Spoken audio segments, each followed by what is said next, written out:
Wanda, dizem por aí que o diabo mora no inferno e eu soube que você tem o endereço do inferno.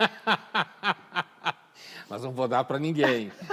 Eu tenho uns 4 endereços do inferno, mas não vou indicar. Mas e aquela história daquele vale em Jerusalém que teria dado origem ao inferno? Então, Thaís, o inferno, como o diabo, são figuras que a gente pode dizer com toda certeza que foram construídas historicamente. Porque hoje a gente fala que tudo é construído historicamente, mas aí é uma hipótese. Nesse caso, não. Se acompanha textos, é na realidade todo um processo que, inclusive, no caso do diabo, os espíritos malignos foram cultivados antes de espíritos benignos, pelo simples fato de que os seres humanos só se ferram.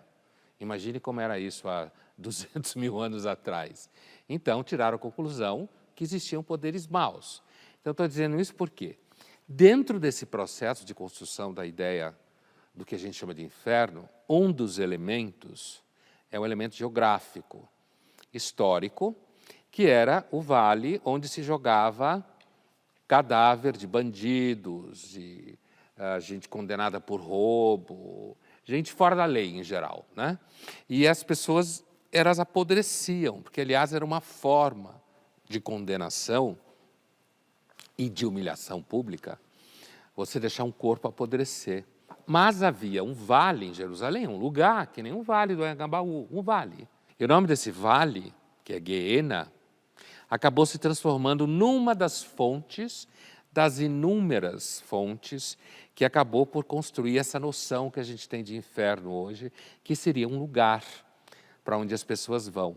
Outra coisa, outro componente importante, foi a própria influência da concepção de Hades, da Grécia. Só que Hades ia a todo mundo, né? E não era um inferno, mas era do submundo, né, embaixo. E era um lugar onde as pessoas iam experimentar uma espécie de eternidade sem vida, sem gosto, né? A famosa cena de Aquiles deprimido embaixo no Hades e tal. E também no começo do cristianismo se narra a ida de Cristo, a descida de Cristo aos infernos. Então você vê que é um monte de coisa que vai convergindo para construir essa ideia.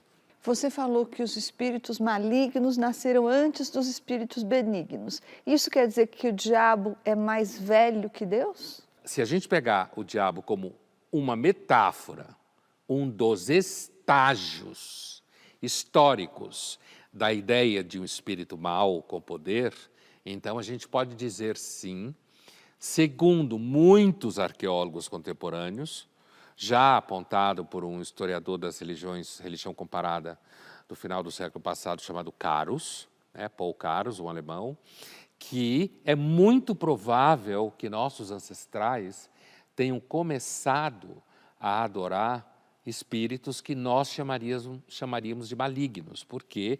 Porque são violentos, porque são cruéis, porque eles usavam esses espíritos para ameaçar as pessoas, e daí eles angariavam poder dentro dos grupos.